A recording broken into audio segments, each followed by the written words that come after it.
Worst piece of career advice that somebody gave me.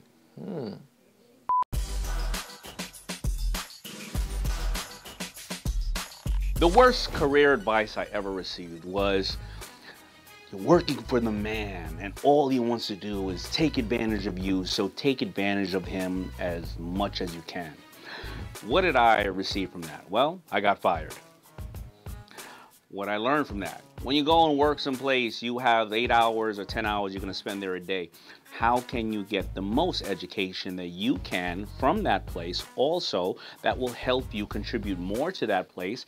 And even if it doesn't work out, you'll move forward in your career and you'll take that education someplace else. When I worked at Red Lobster, I would study those quarterly reports that showed how much they made. They made more money off of appetizers, desserts, and drinks, more than they did off the steak. I would later on use that and understand that I wouldn't really make money off of selling big coats. I would make more money off of jeans and t-shirts and socks. Very simple. Take education wherever you're working. It's gonna better you and the boss. Worst piece of career advice. Some of the worst career advice I've ever received. This girl walked up to me. She was like, "Tank, you know what's going on? You need to rap. You need to do gangster rap." And I was like, "So I should just stop singing?" We stop singing. They don't want to hear that shit.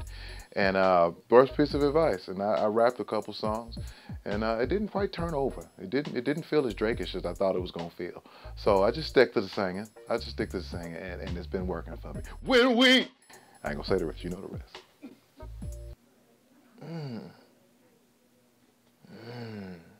Worst piece of career advice somebody has ever given me was to go back to my 9-to-5 because times were bad. I'm an entrepreneur. I've had my own business for the last 12 years. But what entrepreneurs know is their ups and downs. This was a crazy spot. I was almost homeless. I was living out of people's offices. I remember walking 100 blocks in New York because I only had $2 and I was like, do I ride the train? Or do I walk and get me some beans and rice when I get uptown? And they said, just go back and get another job. Awful advice. Because as entrepreneurs, we understand that if we know what we're doing, we know we've been called to it, we know this is our time, it's gonna take time to build. And so give yourself the space and time to build as opposed to putting shackles back on because the times get rough. I'm drawing a blank. I don't listen to people. Oh, what's that? What's up with you? Come on. Somebody's had to say some dumb shit to me at some point.